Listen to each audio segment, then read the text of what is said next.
네, 오늘 우리 5항하고 6항 문장. 우리 5항하고 6항 64쪽에 있습니다. 64쪽. 여러분 셋째 교리에 이 5항하고 6항까지가, 그러니까 1항부터 6항까지가 전적인 타락에 대한 교리입니다. 그리고 우리가 다음 주부터 보는 7항부터는 불가항력적인 은혜를 우리가 이제 보게 됩니다. 그러니까 오늘까지 전적인 타락을 끝마치는 것입니다. 우리 한번 읽어보죠. 5항 율법의 불충분함입니다.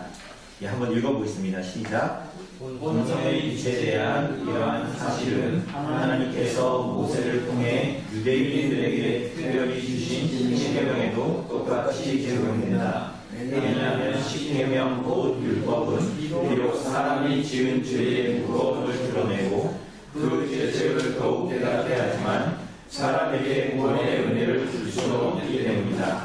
율법은 사람을 비참의 상태에서 나오게 할 수도 없고 빠져나올 방법을 그에게 알려줄 수도 없기 때문이다. 오히려 육신으로 말미암아 연약한 율법은 죄인을 저주하게 만들어준다. 우리가 지난주에 본성의 빛 이렇게 얘기했습니다. 그걸로 구원받을 수 있다 그랬습니까? 없다 그랬습니까? 일반은 총으로도 받을 수 없다. 그런데 오늘은 뭐라 그러냐면 율법으로도 불충분하다 이렇게 얘기합니다. 그럼 마지막으로 6항 복음의 필요입니다. 같이 읽어보겠습니다. 그러므로 성령의 빛이나 얘기할 수 없는 것을 하나님께서는 성령님의 능력으로 화목하게 하는 말씀 또는 화목하게 하는 직분을 통해 이루십니다. 이것이 바로 이스라엘에 관한 복음인데 이 복음을 통해 하나님께서는 구약과 신약 안에서 믿는 모든 사람을 구원하시는 일을 기뻐하셨다. 네, 이렇게 나옵니다. 자, 우리가 지난주에 이제 본 대로 인간은 타락해서 좁은 의미의 하나님의 형상을 잃어버렸습니다. 그죠? 근데 이 타락했는데 완전히 타락한 것은 아니어서 마음에 새겨진 율법의 행위, 죄를 지으면 양심의 가책을 느끼고요. 그죠? 그런 게 남아있다 그랬습니다. 그런 것들 얘기할 때 아르미니스주의자들은 본성의 빛이다 이렇게 얘기했죠. 하나님의 형상의 흔적이 남아있다는 거야. 대부분을 잃었지만. 아까 제가 잠깐 얘기했는데 어제 그것이 알고 싶다에서 나온 그 장면에서 보면 엄마랑 딸이 여기 이제 앉아가지고 있다가 차장마장이라는 걸 하는데 정말 타작을 해요. 그래서 먼저 딸이 엄마를 귀싸대기를 계속 때려요. 이렇게 엄청 세게. 그리고 나서 어떻게 하냐면 이제 엄마가 일어나서 딸을 또 그렇게 때립니다. 엄청 세게. 근데 때리는데 엄청 세게 때려요. 때리는데 엄마가 때리다가 막 울어요. 울면서도 계속 때려요. 그러니까 이게 왜 울까요? 그러니까 두 가지의 마음이 있는 거예요. 이 사람한테는 거기에 나온 장면에 나온 사람은 성경에서 그 사람이 알고 있는 성경의 교리에서 이렇게 하는 게 맞는 거야. 그 성경의 가르침. 그런데 오늘 본문에 보는 대로 마음에 새겨진 율법의 행위가 자기 안에 있거든요. 그게 무슨 얘기냐면 자기 자식을 이렇게 때리는 게 맞을까요? 안 맞을까요? 네? 안 맞잖아요. 근데 그걸 자기가 아는 거예요. 아는데 신옥주라는 사람이 이게 성경의 가르침이라고 얘기하니 반인륜적인 행동을 자기가 하는 거예요. 하는데 마음이 어때요?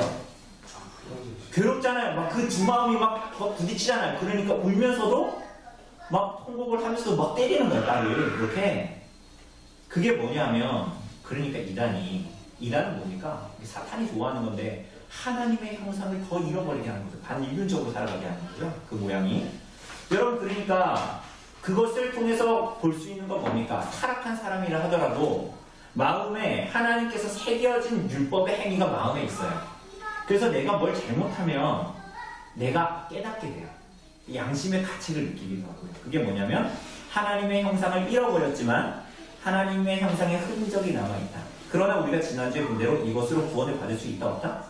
이것으로 삼위 하나님을 찾을 수 있다 없다? 없다라고 합니다. 오늘 5항에서는 뭐라 그러냐면 그 본성의 빛뿐만이 아니라 오늘 5항에서 말하는 율법이라는 것도 구원받기에 불충분하다 이렇게 얘기합니다. 이 율법이라고 얘기할 때 율법 뭐냐면 예배 드릴 때 십계명이에요. 율법이라는 게 쉽게 얘기하면 십계명인데 아르미니스주의자들이 뭐라고 얘기했냐면 이렇게 얘기했습니다. 우리가 지금까지 배워온 거 생각해보면 충분히 상상할 수가 있습니다. 이 사람들은 타락한 사람이 구원을 얻기 위해서 십계명을 사용할 수 있다 그랬을까요? 없다 그랬을까요? 아르미니스주의자들. 내가 십계명을 충분히 순종해서 그렇게 순종해서 하나님께서 나를 기뻐하시게 할 수 있다고 얘기했을까요? 없다고 얘기했을까요? 아르미니스주의자들. 있다고 얘기하겠죠. 왜냐하면 이 사람들은 구원받는데 자기의 선택, 자기의 의지 이런 게 여전히 있고 그게 중요하다고 생각하기 때문에. 우리 전에도 얘기했잖아요. 이 사람들은 인간이 죽은 시체와 같다라는 얘기를 받아들이지 않는다니까요. 내가 뭔가를 시체인데도 뭔가 시독이 있을 수 있다 이런 식으로 얘기하는 거예요. 응? 그래서 아르미니스주의자들은 사람이 훈련이나 교육만 잘 받으면 십계명에 순종할 수 있다. 완전히. 그래서 하나님께 호의를 받을 수 있다. 하나님이 나를 좋게 볼 수 있다. 뭐 이렇게 생각했습니다. 이렇게 주장했습니다. 그렇지만 어떻습니까? 우리가 지난주에 본 대로 본성의 빛으로도 하나님에 대한 지식에 도달할 수 없다. 여러분 여기 자연, 우리 태풍 뭐 지나가고 막 그러지 않았습니까? 그런데 이게 자연을 보면 전에도 얘기했듯이 신이 있다라는 걸 알 수 있지만 이 일반은 총을 보면서 성경에서 말하는 삼위일체 하나님을 알 수 있습니까? 저 나무를 보면서 갑자기 나뭇잎을 보니까 삼위일체 하나님이 떠올라요. 막. 성경에서 말하는 삼위일체가 누군지 뭐 성부, 성자, 성령 이런 거 알 수 있습니까? 없잖아요. 본성의 빛으로도 마찬가지예요. 인간의 율법의 행위가 마음 안에 있지만 그것으로 삼위일체 하나님을 찾을 수는 없다고. 동일하게 보면 율법, 십계명에 순종하는 것으로도 구원 얻을 수 없다라는 거예요. 왜 얻을 수 없을까요? 율법이 문제일까요? 여러분이 문제일까요? 율법이 문제가 아니에요. 우리가 타락한 죄인이 문제입니다. 여러분 로마서 8장 3절 우리 로마서 잠깐 볼까요? 로마서 8장 3절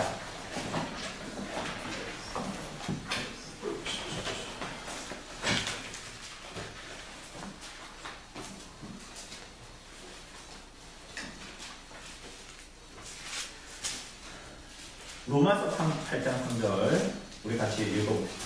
초반에만 좀 읽으면 될 것 같아요. 8장 3절 249쪽입니다. 8장 3절 같이 읽겠습니다. 시작. 율법이 육신으로 말미암아 연약하여 할 수 없는 그것을 하나님은 하시나니 곧 죄로 말미암아 자기 아들을 죄 없는 육신의 모양으로 보내어 육신의 죄를 정하사. 자 보면 율법이 육신으로 말미암아 연약하여 할 수 없는 그것을 하나님이 하신다 이렇게 얘기하지 않습니까? 여러분 인간이 타락해서 율법이 연약해진 겁니까? 아닙니다. 이게 무슨 말이냐면 율법 그 자체가 연약해져가지고 율법이 이루고자 하는 능력을 잃어버렸다 이런 얘기가 아니라 오히려 사람이 죄악에 빠져서 율법에 순종할 수 있는 능력을 다 어떻게 했다? 잃어버렸다. 그래서 여기에 연약해졌다 이렇게 되는데 율법이 연약해진 게 아니라 우리가 연약해진 거예요. 우리가 연약해져서 율법에 순종할 수 없게 되어서 이제는 예전에는 아담이 타락하기 전에는 율법을 우리가 아담에게 십계명이 있었어요? 없었어요? 아담에게 십계명이 있었습니까? 없었어요. 그거 모세 때 있었잖아요. 그거는. 그렇지만 아담은 율법을 알았을까요? 몰랐을까요? 아담은 율법을 알았을까요? 몰랐을까요? 몰랐으니까 그 과일입니다. 아담은 율법을 알고 있었어요. 왜냐하면 그는 하나님의 형상으로 지은 것. 그러니까 이스라엘 백성들에게 십계명 줬을 때 이스라엘 백성들 십계명 내용 알고 있었을까요? 없었을까요? 알고 있었습니다. 그러니까 희미하게 알고 있었던 것을 이스라엘 백성들에게 명확하게 영원한 기록으로 남겨두신 게 십계명이잖아요. 여러분 그러면 여러분 잘 보세요. 그러면 이런 겁니다. 여러분 내 부모를 공경하라. 여러분 교회 다니기 전에 알았습니까? 몰랐습니까? 몰랐어요? 살인하면 좋은 거라 그랬어요? 나쁜 거 되는 거라 그랬어요? 아니 그거 알았어요? 몰랐어요? 교회 안 다닐 때 그러면은 사람 죽이는 게 좋은 일인 줄 알았어요? 아니잖아요. 그러니까 하나님의 형상을 잃어버렸지만 희미하게 그 흔적은 남아있어서 희미하게 흔적이 남아있었는데 이스라엘 백성들에게 그것을 영원한 기록으로 주셨는데 그게 이스라엘 백성들도 어렴풋하게 알고 있었던 계명이거든요. 자, 여러분 그 법전 중에 고대의 법전 중에 유명한 그런 법전이 있죠. 함자로 시작하는 거. 거기에 보면 십계명하고 내용이 굉장히 비슷합니다. 그래서 어떤 사람들은 그렇게 주장합니다. 야 봐라, 성경이 다 뻥이다. 저 함무라비가 먼저 있었지 않냐 이놈들아. 그러나 그렇지가 않아요. 그 함무라비 법전은 뭐를 증거합니까? 사람들에게 타락했어도 하나님의 형상이 남아있고 그 마음에 새겨진 하나님의 율법이 있다는 걸 알게 합니다. 그러니 함무라비 법전은 뭘 얘기하는 거예요? 타락한 인간이라도 희미하게 하나님을 아는 지식이 있다는 걸 얘기하는 것입니다. 이해되시죠? 그래서 함무라비 법전에 마치 십계명하고 비슷한 내용이 있는 거예요. 그런데 다시 돌아가서 아담은 하나님의 율법을 알았어요. 하나님이 뭘 원하시는 줄 알았단 말이죠. 그게 다만 두돌판으로 주어지지 않았고 그에게는 근데 마음에 새겨져 있는데 그게 희미해요, 명확해요. 타락하기 전에 아담에게. 타락하기 전에 아담에게. 타락하기 전에 아담에게는 명확하죠. 제가 자꾸 헷갈리게 합니까? 타락 후에 사람들에게는 당연히 희미하죠. 타락했으니까. 타락하기 전에 아담, 에덴 동산에 있는 아담에게 하나님이 원하심을 완전히 알죠, 아담은. 명확하게 알죠. 그런데 중요한 것은 율법이 사람이 타락 때문에 예전에는 여기서 타락하기 전에 아담에게는 율법이 유익해요. 하나님이 뭘 원하시는지 아는 건 유익해. 왜? 내가 그렇게 순종할 수 있는 능력이 있으니까. 그런데 타락한 후에는 율법이 어때요? 우리의 친구입니까? 아니요. 이제 우리를 고발합니다. 고소하는, 우리가 지키지도 못하는 그런 것이 되죠. 그럼 우리한테 필요한 게 뭘까요? 우리한테 필요한 게 뭡니까? 율법은 우리를 고소한다고 그랬잖아요. 율법을 지킬 수도 없다고 그랬잖아요. 그럼 우리한테 뭐가 필요합니까? 예, 6항이 얘기하잖아요. 뭐가 필요해요? 복음이 필요한 거예요. 그래서 여러분 율법은 죄를 깨닫게 해요. 손 집사님 오늘 우리 십계명 읽었잖아요.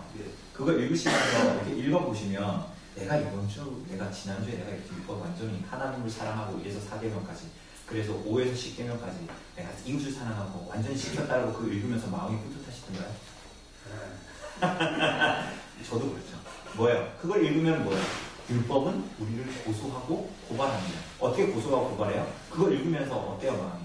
내가 오늘도, 어제도, 저께도 완전히 그걸 순종하면서 살지 못했다라는 것이 자꾸 발견되잖아요. 그러니 율법은, 그러니까 여러분들이 그렇게 드러나면 여러분들 율법은 여러분들을 향해서 뭐라고 그러는 거예요? 의인이라고 말하는 거예요? 죄인이라고 말하는 거예요? 그 율법을 읽으면 읽을수록 우린 죄인이라는 것이 드러나죠. 그죠? 근데 복음은 어때요? 그래서 율법이 우리를 죄에서 구원할 수 있습니까? 손 집사님이 오늘 이렇게 읽으셨는데 십계명을 이제 그것을 가지고 이제 이번 일주일 동안 하나님의 말씀대로 살아가는데 완전히 지킬 수 있습니까? 지킬 수 있을까요? 아니 지켰으면 좋겠죠. 근데 지킬 수 있습니까? 지킬 수 없잖아요. 그죠? 그럼 뭐예요? 결국은 율법은 우리를 구원해? 그걸 다 지키면 의롭다 영향을 받을 수 있어요. 손 집사님 오늘부터 계속 손 집사님의 마음과 행동과 모든 걸 통해서 하나님 말씀에 완전히 순종하면 의롭다 영향을 받을 수 있습니다. 어? 예수님 안 믿어도 의롭다 영향을 받을 수 있습니다. 근데 그게 그렇게 가능하냐는 우리에게 불가능하잖아요. 그죠? 그러니까 율법은 결국은 뭐예요? 우리를 계속 고소하고 고발하고 죄인이라고 하는 거죠. 우리를 구원할 수 있어요? 율법은 없어요. 그럼 뭐가 우리를 구원해요? 복이 우리를 죄에서 구원하는 거예요. 그죠? 그러니 아까도 얘기했다시피 이 복음은 어떤 이 하나님으로부터 오는 초자연적인 어떤 그런 것들입니다. 왜냐하면 율법은 자연적인 겁니다. 아까 우리 말했다시피 태어나면서부터 누가 가르치지 않아도 십계명의 희미한 내용들은 압니다. 그죠? 완전히 알 수는 없어도 뭐 살인하지 말라 이런 거 알잖아요. 가늠하지 마라. 네 부모 때리지 마라. 네 부모를 공경해라. 이런 거 알잖아요. 그죠? 그런데 그러니까 자연적이에요. 율법은 어떤 면에서는. 그런데 복음은 자연적이에요? 초자연적이에요? 초자연적이에요. 여러분 세상에 여러분들이 본 어떤 자연적인 종교들 중에서 우리가 구원받아야 되는데 우리를 구원하기 위해서 그분이 그 아들을 주셔서 값을 지불하고 그 자기 백성들을 구원하신다. 이런 내용 기독교 말고 들어본 일 있습니까? 없습니까? 여러분 정말 들어본 일 있어요? 없어요? 이런 종교는 없어요. 대부분의 종교는 뭐예요? 네가 직정성으로 이 신에게 최선을 다하면 이 신이 너에게 복을 주겠다. 이런 거죠. 값은 누가 지불해라? 내가 지불하겠다예요? 아니면 네가 지불해라요? 네가 지불해라잖아요. 그래가지고 그렇게 그 소금강 그 뭐 무슨 절 그런 데 가면 막 절에 가면 기와장에다가 내 소원을 쓰고 막 비싼 거 연등 달고 그러는 거잖아요. 해봤어요. 아, 해보셨어요? 자, 그렇단 말이죠. 그러니까 복음은 자연적이지 않아요. 복음은 사람들에게서 나오지 않아요. 누가 자기 아들을 주어서 우리를 구원하시겠냐? 초자연적인 거예요. 복음은 자연적이지 않습니다. 응? 그래서 하나님께서 그런데 사람들은 오히려 율법에 가깝게 얘기합니다. 자연인들은 뭐라고 얘기해요? 예리자매, 당신은 충분한 가능성이 있습니다. 당신을 개발하면 당신은 더 나은 사람이 될 수 있고 지금보다 훨씬 나은 사람이 될 수 있어서 율법에 도달하게 됩니다. 하나님을 기쁘시게 할 수 있습니다. 뭐 이런 얘기를 하는 거예요. 대부분의 율법과 율법을 닮은 종교들과 모든 자연인들은 그렇게 이제 말하죠. 그래서 변할 수 있다. 모범이 되라. 뭐 이런 얘기를 하는 거예요. 자, 그러니 이런 세상 가운데에 복음을 믿는 사람들을 보면 어때 보일까요? 그 사람들이. 자연인들이 초자연적인 복음을 믿는 사람들을 보면 어때 보일까요? 대단해 보일까요? 어리석어 보이는 거죠. 어리석어. 그러니까 성령께서 그 마음에 역사하셔서 그를 거듭나게 하지 않으시면 복음의 모든 내용들은 어리석입니다. 에어컨을 켜주면 안 될까요? 덥지 않으세요?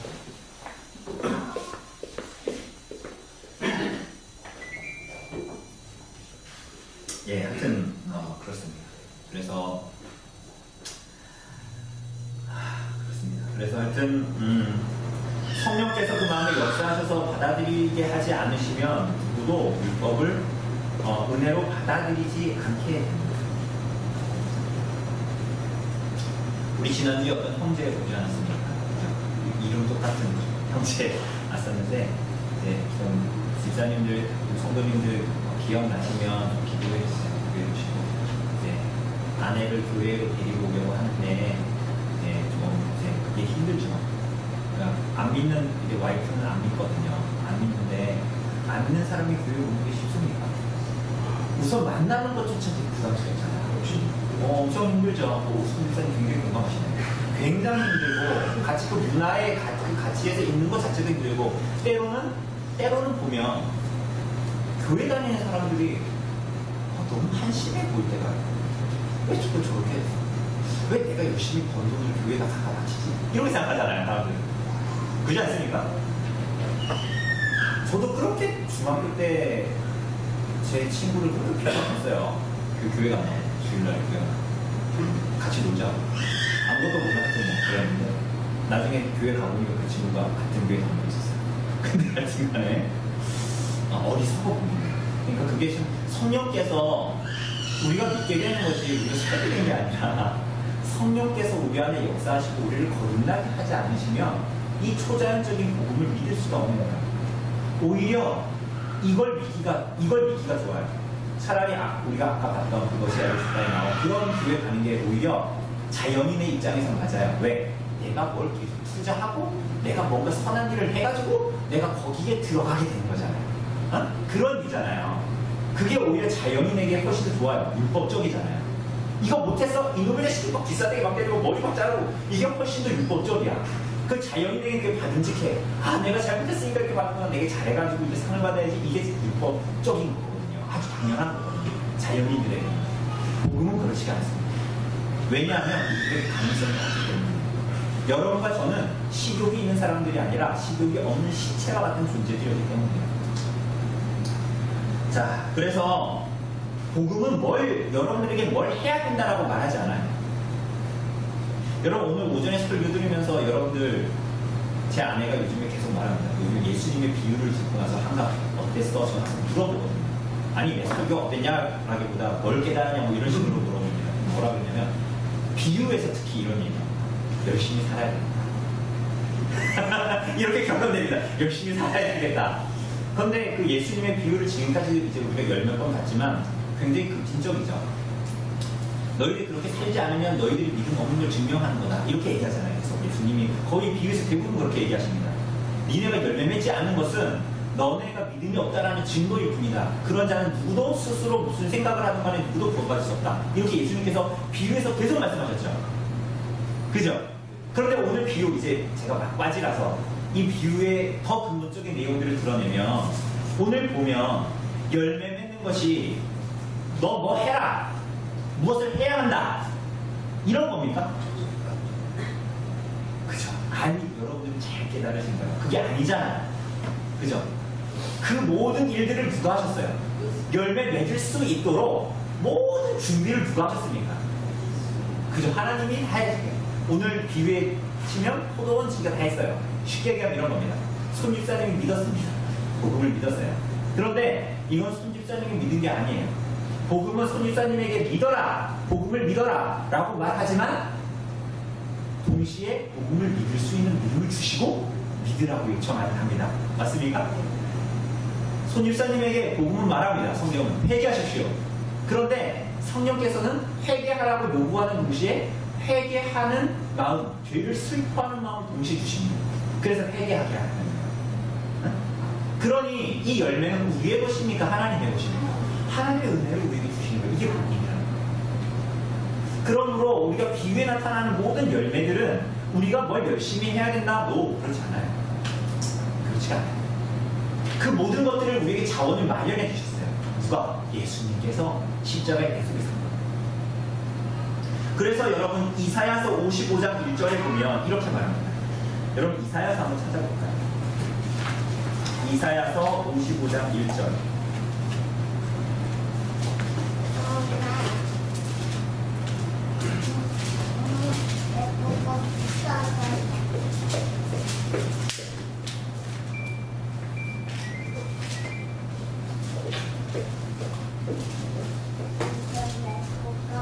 네, 1절 한번 읽어볼까요? 시작.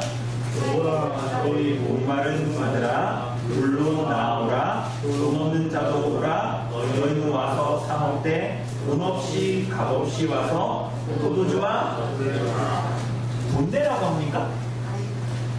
돈 내라고 해요? 아니잖아요. 뭐라 그래요? 목마른 자들아 물로 나와라. 돈 없는 자도 나와라. 너희는 와서 먹되 돈 없이 값 없이 포도주와 젖을 사라. 사라는 거예요? 주겠다라는 거잖아요. 그죠?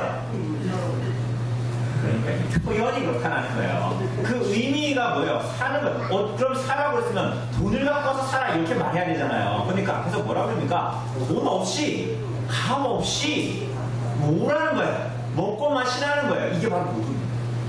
여러분과 제가 하는 것이 없어요. 믿으라고 해놓고 여러분 믿으십시오라고 성경이 말하지만 믿을 수 있도록 여러분에게 믿음을 주시는 거예요. 하나님께서 회개하십시오 라고 하지만 그렇게 죄를 슬퍼하는 마음을 여러분과 제게 주시는 거예요. 이걸 뭐라 그러냐면 거짓 손의 비유랍니다.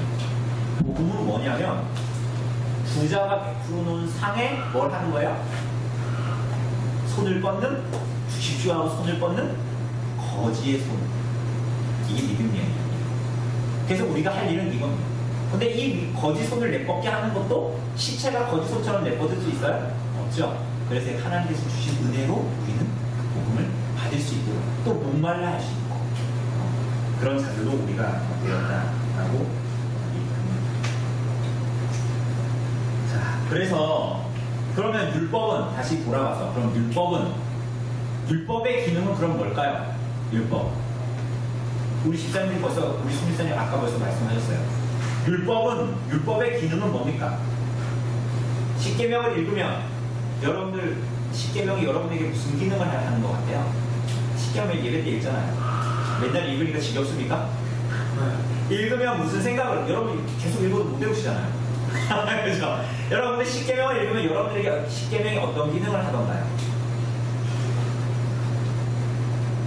십계명이 어떤 기능을 하던가요? 여러분에게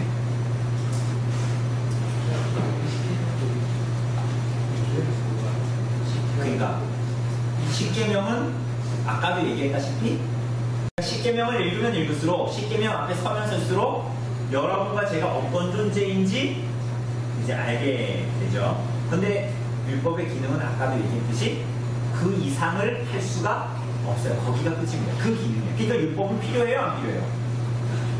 율법 필요하죠. 왜냐하면 율법이 없으면 여러분과 제가 죄인이라는 것을 몰랐습니다.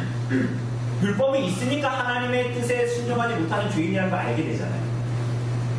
그죠?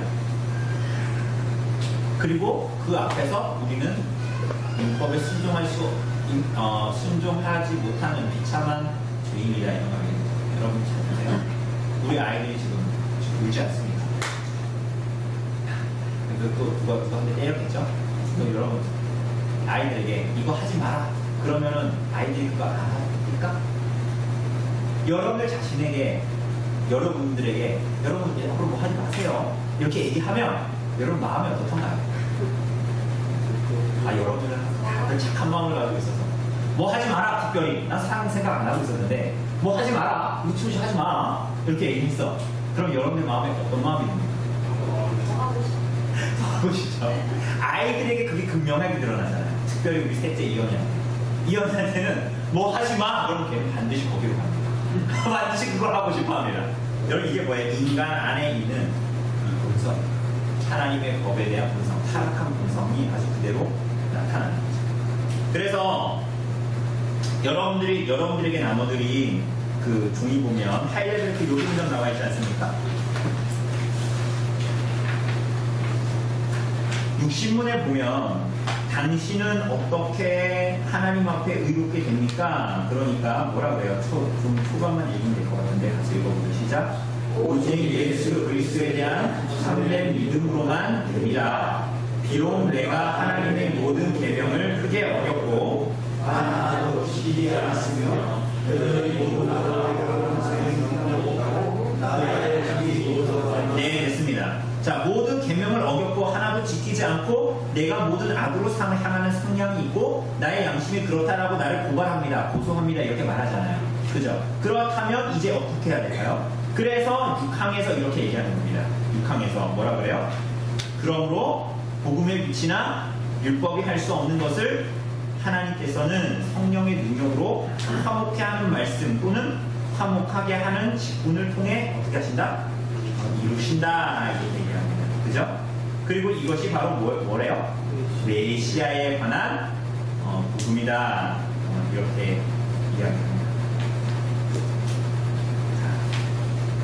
그래서 율법이 할 수 없는 것, 복음으로 우리를 구원하시는 일, 그거를 하시는데 성령님께서 뭐를 통해서 하시냐면 화목하게 하시는 말씀과 화목하게 하는 직분을 통해서 하십니다. 이렇게 얘기합니다.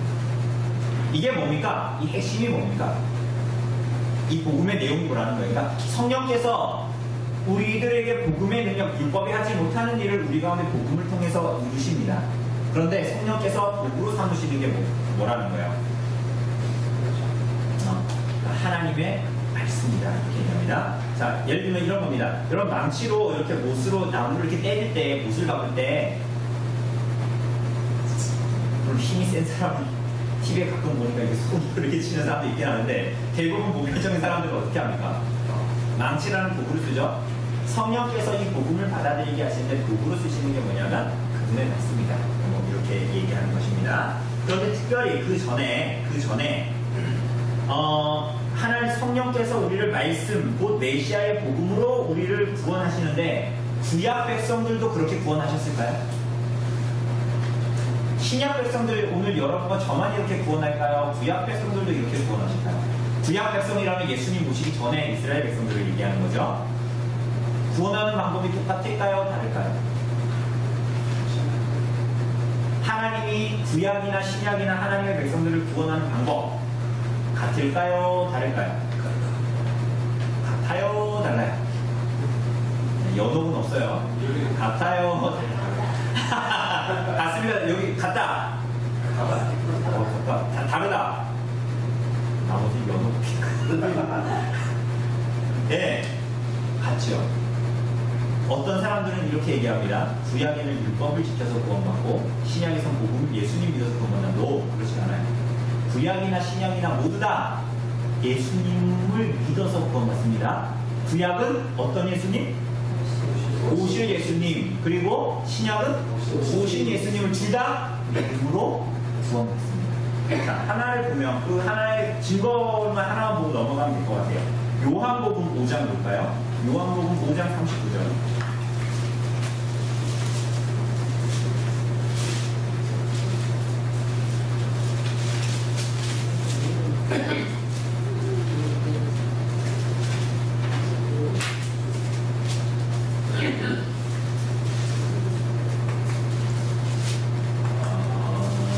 죄송합니다. 8장 56절. 8장 56절. 8장 56절. 하나만 보고 넘어가면 될 것 같아요. 8장 56절에서 뭐라 그럽니까?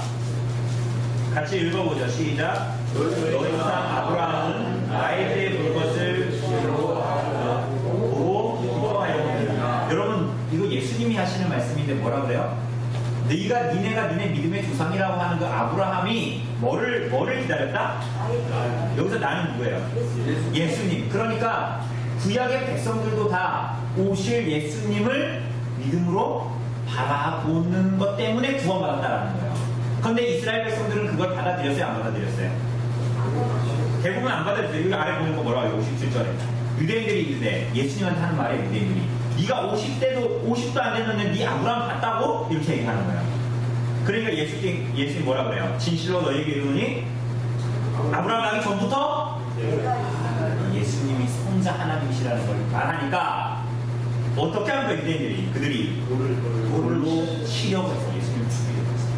그러니까 이 사람들은 믿지 않는 대로 나갑니다.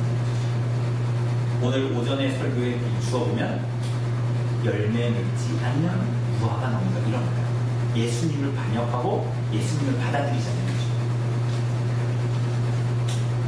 자, 그래서 이 일을 하실 때 성령님은 우리에게 일을 하실 때 메시아의 복음을 사용하십니다. 그래서 말씀이라는 도구를 사용하십니다. 로마서 10장 보죠. 로마서 10장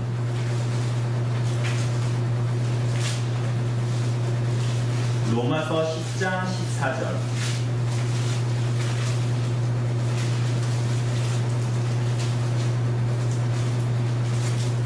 로마서 10장 14절 254쪽입니다. 신약성경.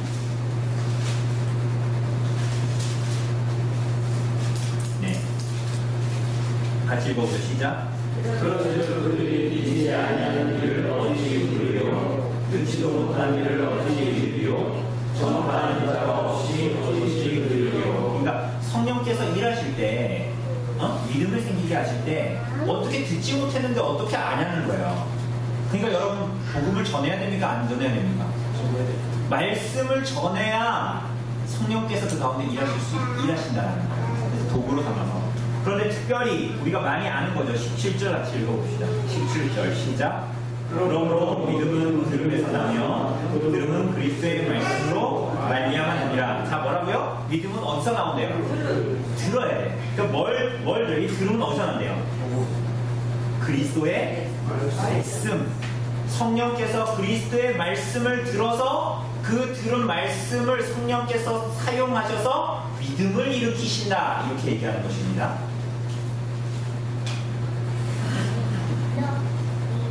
여러분 말씀 없이 거듭날 수 있습니까?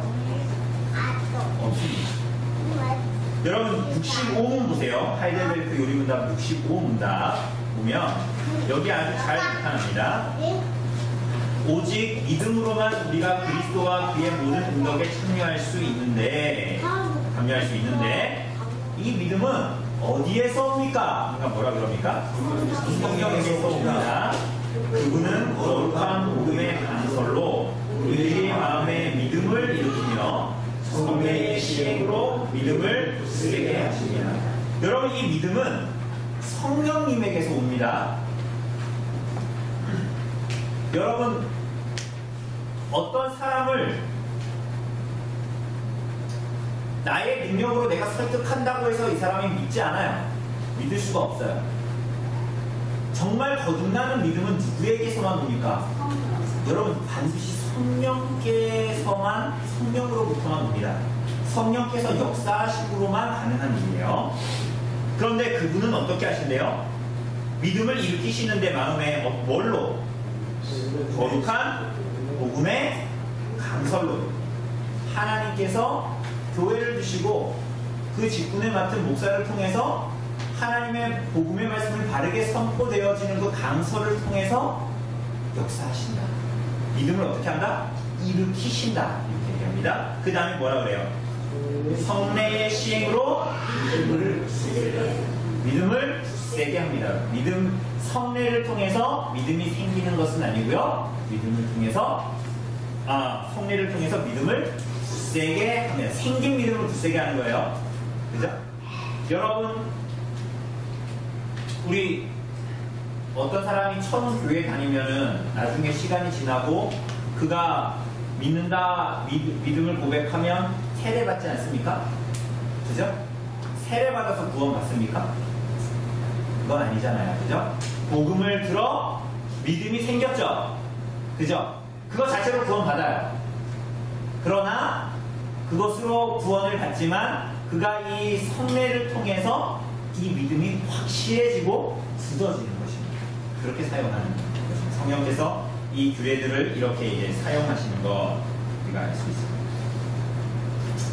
자, 그래서 다시 돌아가면 율법과 복음, 이것을 5항과 6항에서 얘기합니다.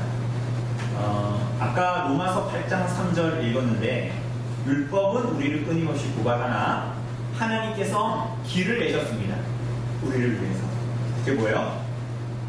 자기 아들을 죄 있는 육신의 모양으로 이 땅에 보내셨다. 그죠? 그래서 율법이 할 수 없는 그 일을, 그 아들을 보내셔서 복음으로 일하시고 우리를 구원하신다. 이렇게 얘기합니다. 그래서 아까도 얘기했다시피 믿음을 통해 오기 때문에 이것은, 이 구원의 성취는 여러분과 저의 노력과 능력이 아니라 하나님의 주권적인 행위요 능력이다. 이렇게 얘기할 수 있습니다. 그죠? 열매 맺는 것도 성령께서 우리를 도우시고 예수님께서 오늘도 우리를 위해서 중보하시기 때문에 열매 맺는 삶을 살도록, 정말 새로운 삶을 살도록, 정말 하나님을 사랑하는 삶을 살도록, 정말 하나님의 형상을 회복하는 삶을 살도록 우리를 이끌어 주십니다. 그러니까 여러분과 저는 복 있는 사람입니다. 시편 1편에서 말하는 복 있는 사람, 복된 자요. 성경이 이렇게 얘기합니다. 교회와 성경. 이런 복을 여러분 누가 누릴 수 있습니까? 이것은 사람의 능력으로 되어지지 않는 거예요. 그 하나님의 은혜를 받은 사람들이 여러분과 저에게 거듭난 사람들. 그래서 그게 그 사람들이 정말 복된 사람들입니다. 그것을 오늘 이 전적인 타락에서 마지막 항에서 이야기하고 있습니다. 우리 다음 주부터 7항 8항 할 텐데 여기서 이제 그 불가항력적인 방향이 우리가 받으려면 받고 말라면 만다. 은혜를. 그런 거 아니라는 거예요. 하나님께서 은혜를 주시고자 작정하시고 예정하셨으면 그는 그 은혜를 고칠 수 없다. 불가항력적인 은혜에 대해서 다음 주에는 안 하죠. 다음 주에는 제가 어떤 페이퍼를 하나 몇 장짜리 전에 예전 했던 대로 그렇게 나눠드릴 테니까요. 식사하시고 커피 드시고 나서 그거 좀 같이 읽고 좀 나누다가 자연스럽게 나누다가 돌아가시면 되겠습니다. 질문 있으십니까?